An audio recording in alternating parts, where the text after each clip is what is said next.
I wish mine had like some of the stretch features, but it didn't. Cause I know like some. I don't think this would do much good if I planted on my head. It'd do more than, you know, being bareheaded, but.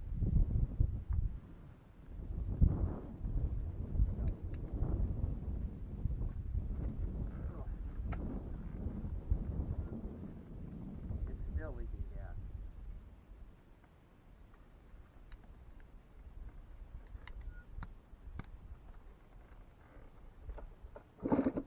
Hey, Dad. Oh, 1 minute.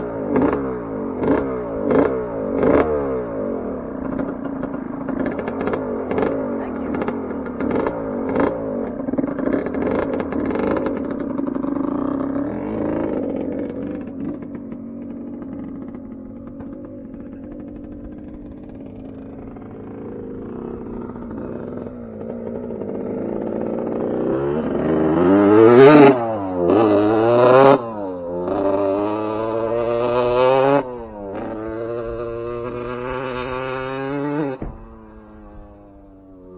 Got a cap stuck on a nipple.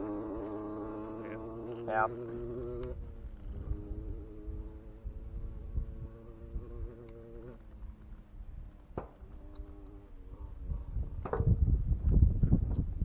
This has actually been not done what most of the Colts do, so that's been nice.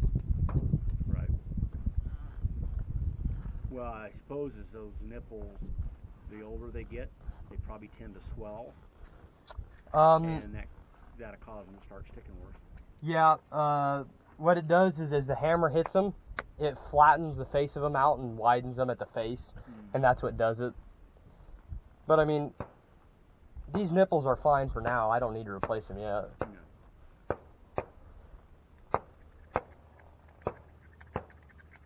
But they say once, if you can fit a paper clip through them, they need replaced. It's at that point they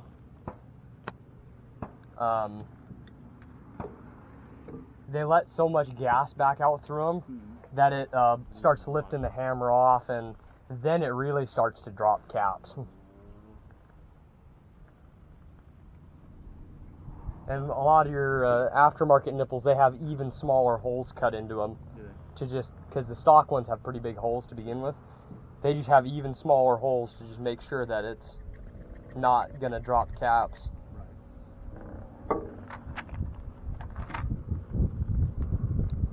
And they say nipples, they go out about once a year. With factory or with the original style, if you put stainless steel on, they can last longer.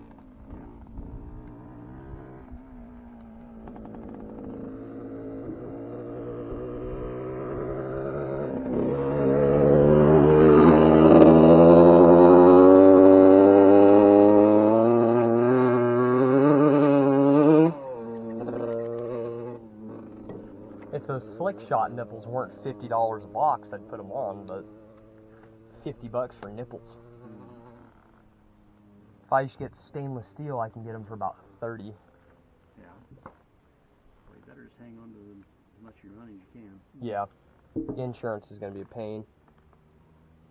Well, your insurance is going to be very cheap. That's with everything else that you want to do. Mm-hmm.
It is nice that this one isn't anywhere near as loud.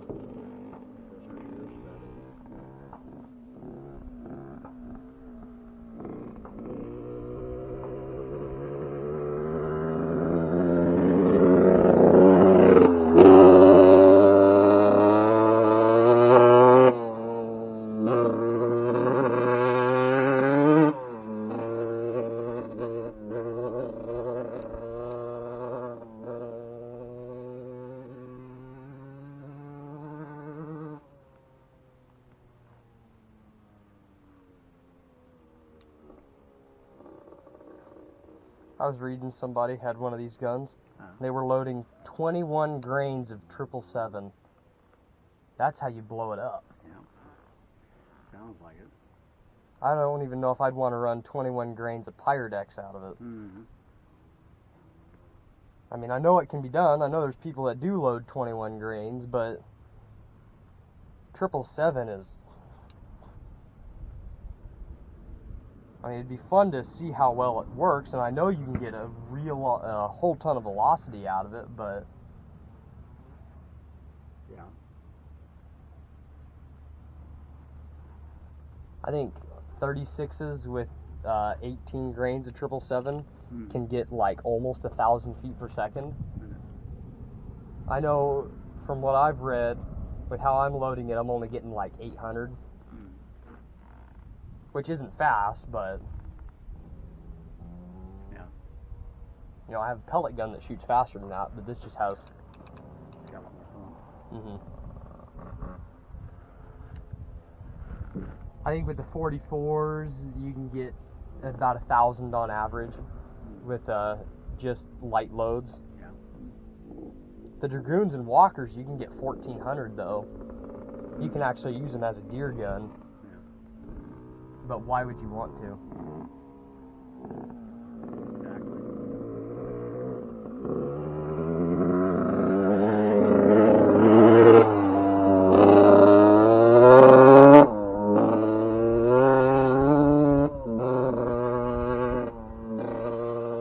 The gun entirely unloaded weighs 4 pounds. Yeah. Cast iron. So it's heavy.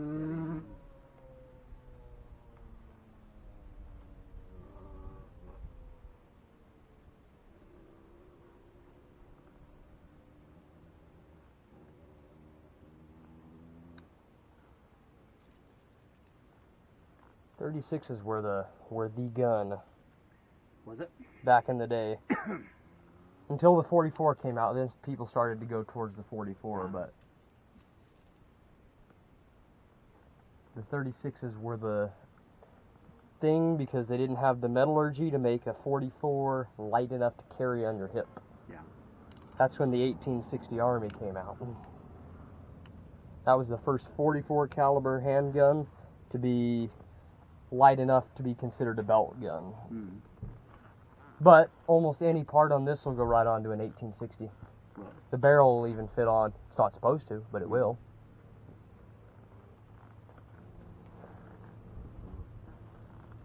The most common thing to do is to take the 51 Navy grips and put on the 60 Army because the 51 Navy grips are smaller. Right.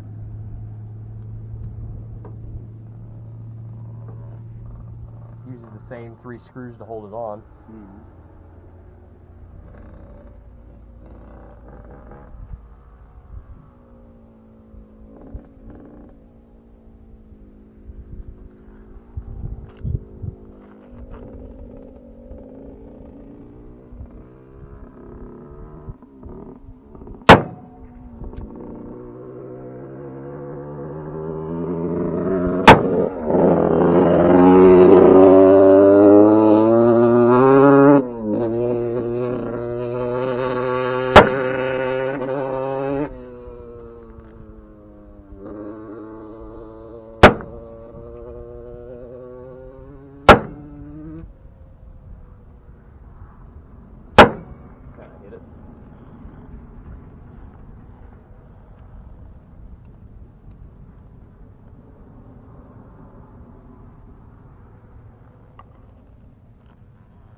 That was better. I was aiming a little, about 7 inches under.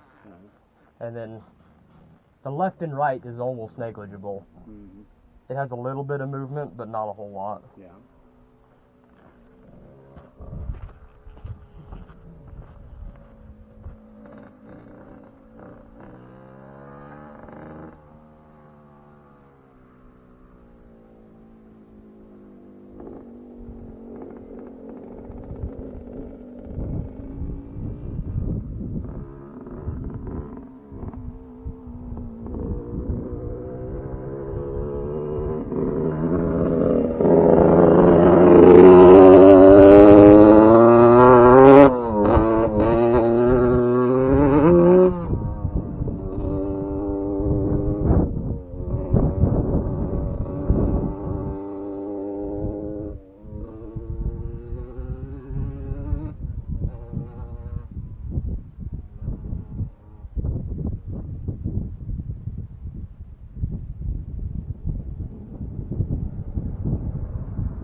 That's 50. What's that? That's 50, right? Ish? Probably somewhere around that area. Oh, yeah.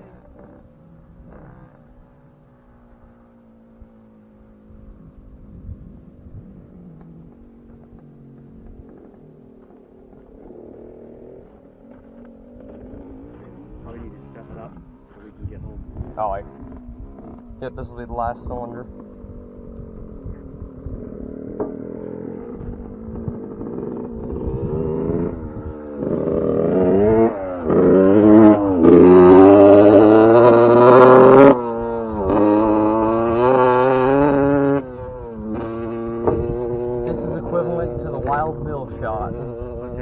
I said this is equivalent to the Wild Bill shot. 75 yards, straight through the heart is what they said. Yeah. Know whether or not you believe him? That's different, but he said he shot 75 yards across the town with a 51 Navy over a pocket watch. Really? Oh, that's not all the powder in there.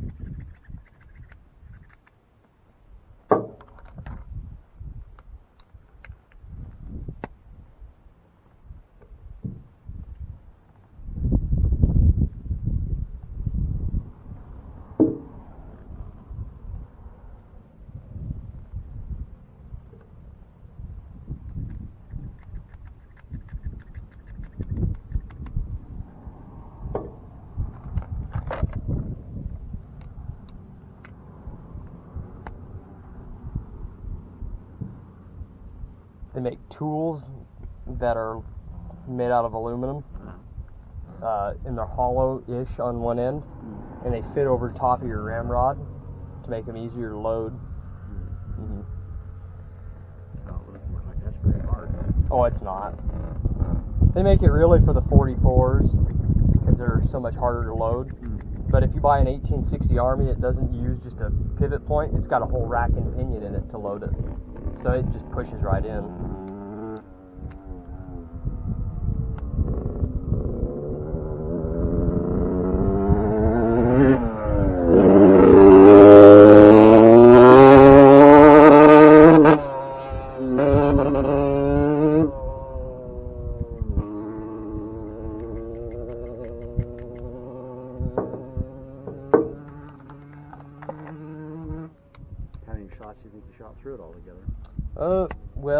first box I bought and almost out, so.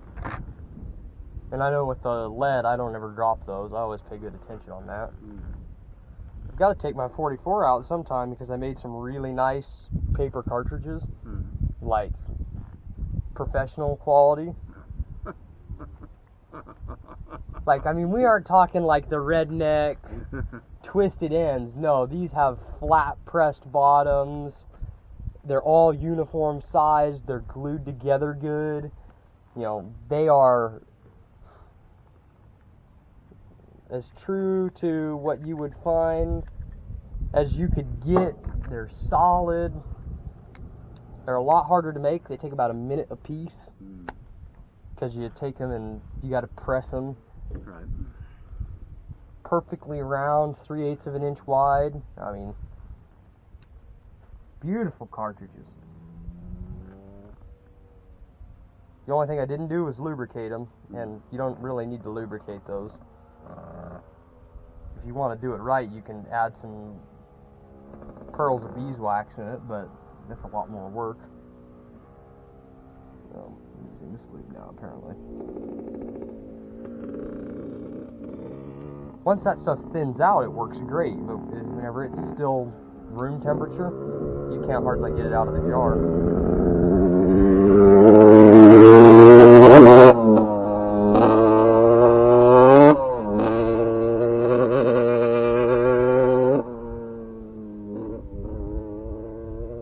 I mean, now it doesn't stick to your fingers as bad, and stays thicker in the gun.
And I can't even see that bottle.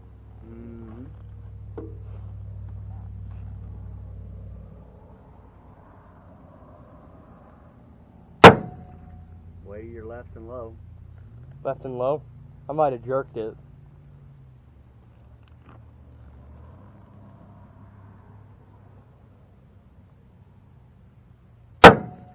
High. Is that one high? Yeah, I'm just jerking the trigger on it.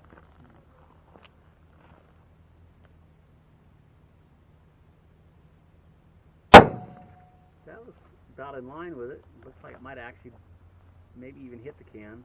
Because it just fell down, didn't it? Yeah, it's over. Yeah. Now I'll shoot the can.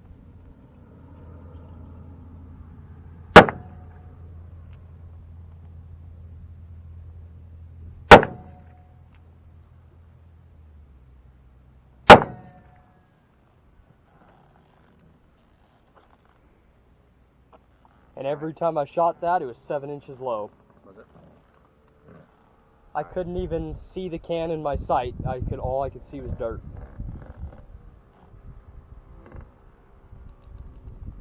I'm gonna stop him. Oh, so we start getting stuff put up.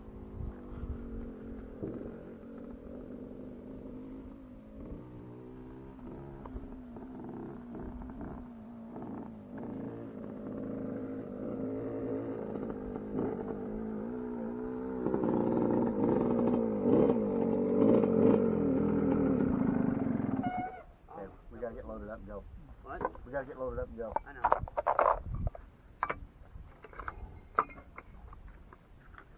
Well, now I get to go up there and see if I actually hit that oil can at 50 yards. What do you think, Ryan? It goes good.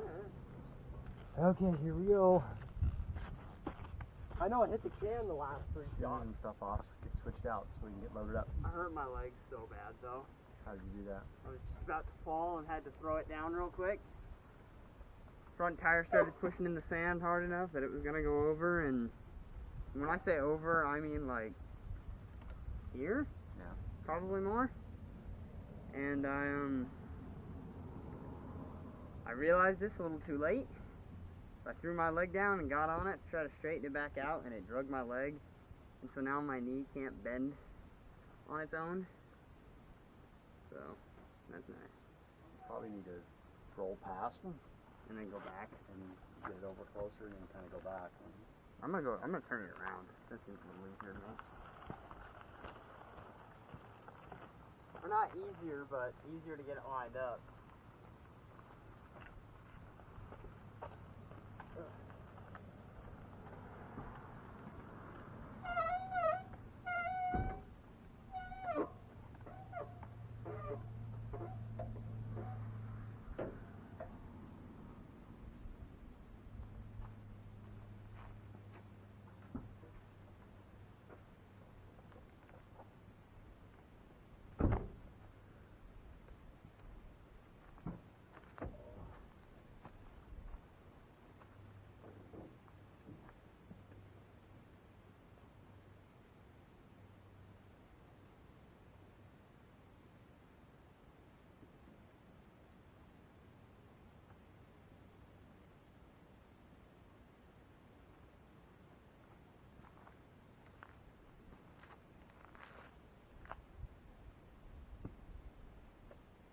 Funny is I finally begun to know myself well enough that it was about, I think, the second lap this time that I did that, and I knew if I didn't just, I was gonna stop and say something about it and kind of laugh at my own stupidity, but I knew if I stopped I wouldn't want to get going again, and so I just kept riding.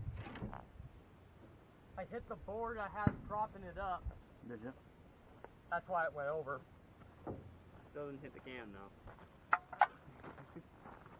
At 50 yards, within 10 inches of it, I'm perfectly okay. Yeah. Stuff out of the way. You should change out. We gotta go set my big tent up for your mom. Yeah.